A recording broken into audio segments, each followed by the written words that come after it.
our Mint Mobile hotline question of the day, brought to you by our friends at Mint Mobile. If you've got a question you'd like to hear your own voice on our show, you can call the hotline anytime 24/7 at 951-268-4259. Call on in, leave your message there, and maybe you'll hear it on the show. So Jonathan, what is our hotline question today?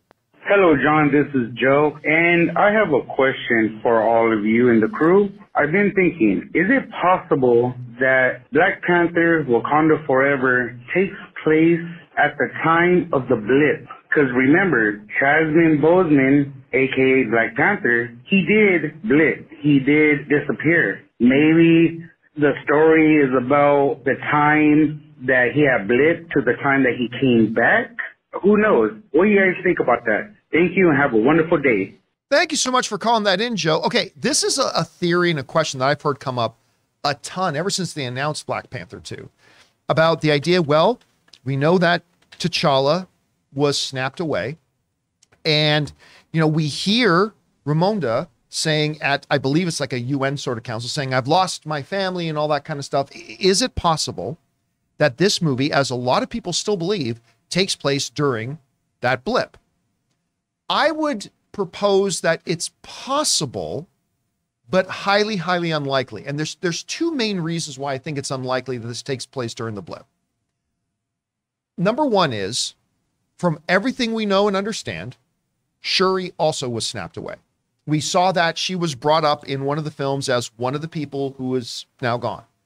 So for her to be in this movie during the blip would be contrary. So it's not that they couldn't retcon it if they wanted to, but since Shuri herself was also blipped away, her being in this film kind of speaks against it.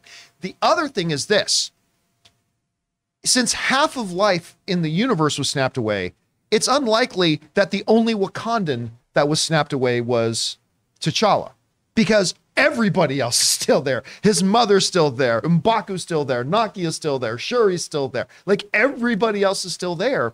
And I don't think the entire nation would be getting together to mourn the loss of just T'Challa in the midst of half of their population being disappeared and destroyed. So because of that, and the fact that we don't often see Marvel jumping backwards in time, it's happened, but we don't see that happening often. Plus, if they did that, any of the events that happen in Black Panther 2 will really kind of have no impact on the MCU as a whole, because we've had a lot of MCU movies that do take place after the blip, and they've never at once mentioned the events of Wakanda Forever, right? So for those reasons, I think it's possible, but I think it's highly unlikely that this takes during the blip. Christian, it's a theory you've heard a lot. What do you think the chances are that this movie takes place during the blip? I think it's a really good theory and it would make sense, but I don't think it's going to happen, because the reason also is, you mentioned they have a couple of movies that have done that, right? Like Black Widow is one I think of. Right. But Black Widow also, even though it's supposed to come out after Civil War, there's a lot of reasons why. They were making amends. They knew they should have given Scarlett Johansson a movie years ago, right? They did. Plus the fact that movie was supposed to come out before the pandemic, and then it by the time it finally came out, it fell out of place anyway, right? For how long it was. They're really trying to move forward into Phase 5. And as you said, if they put something far back into time and all these events happen and Namor happens then, and they're potentially building off of whether it's Doom or not, or X-Men or all these things, it's like pushed back all that and then explaining more so after. I think you just got to tell the story that you have. There's other ways. If they ever do recast role of T'Challa, if they ever do it, there's ways that they can do it, that they don't have to worry about it now. They can do it whenever, when people... I do think that you give it time. You give it time, and eventually you can recast, but you got to give it a lot of time. Rob, what do you think about the theory that this movie takes place during the blip? I think some of this movie absolutely takes place during the blip. I agree. Interesting. I think that one shot of the Queen saying, I've lost my whole family, I think that was during the blip. Think about it. So T'Challa opens up Wakanda to the world, is literally opening up embassies around, one in Oakland, and all of a sudden the blip happens. And the world, our world, is in shambles. We saw that the Avengers are trying to keep things together. You've got Ronin out there killing fools, crime bosses. And I think Wakanda was in a position where suddenly they have no leadership. It was T'Challa that got blipped and wanted to open up, is trying to bring the. Can you imagine without leadership, people are like, yeah, let's go get some vibranium. You know, maybe that's what we saw. And I would say that there's a big problem, that Wakanda has a big problem. And that then, but I would imagine that's I'm willing to bet that that's the opening of the film. That it starts out, it says like 4 years ago or something. And then everybody comes back and the world, I mean, we've seen in Spider-Man Far From Home, and we've seen in Black Panther, I mean, in Black Widow, we've seen what happens when people come back. You know, like when Yelena came back from the blip. That was a great scene. That was one of the best scenes. And we saw what happened when Monica Rambeau in WandaVision comes back in the hospital chair. Yeah. I can't wait to see what happens when half a nation comes back from the blip. But how do you explain T'Challa, though? Like, the fact that he's not there a second time. But I think that he comes back from being blipped, and whatever happens to him in the movie happens after he comes back. That maybe there's something, maybe he dies protecting. Because remember, in MCU timeline, the return of the blip was years ago. So it's not like the blip was undone. No. He was there for a day and then we've he died, only right? So seen years. Hawkeye. From what I understand, Hawkeye is the latest because it happens at Christmas.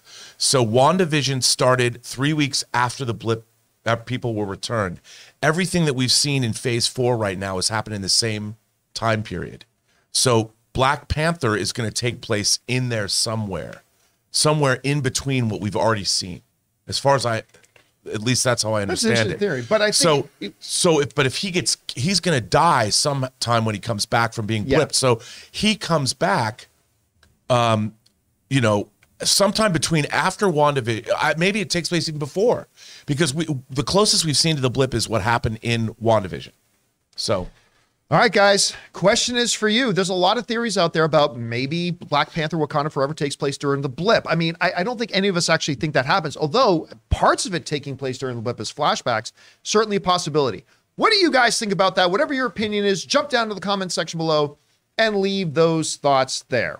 Guys, we want to take a second to thank the sponsor of this video, Mint Mobile. Mint Mobile offers premium wireless starting at just $15 a month. And now for the plot twist. I'm just kidding. There isn't one. Mint Mobile just has premium wireless from $15 a month. There's no trapping you into a 2-year contract or opening the bill to find all these crazy fees. There's no luring you in with free subscriptions to streaming services that you'll forget to cancel and be charged full price for. With my old wireless provider, every month when I opened the bill, it was like playing roulette. I never knew how big the bill was going to be, and it always seemed to get bigger. With Mint Mobile, it's totally different. I know exactly how little I'm paying every month, and there's never any surprises. Mint Mobile gives you the best rate whether you're buying for one or a family. And at Mint Mobile, families start at just 2 lines. All plans come with unlimited talk and text plus high-speed data delivered on the nation's largest 5G network. And guys, you get to use your own phone with any Mint Mobile plan and keep your same phone number along with all your existing contacts. So transferring over couldn't be easier. So to get premium wireless from just $15 a month and no unexpected plot twists, go to mintmobile.com/Campea. That's mintmobile.com/Campea. You'll make your wallet very happy at mintmobile.com/Campea.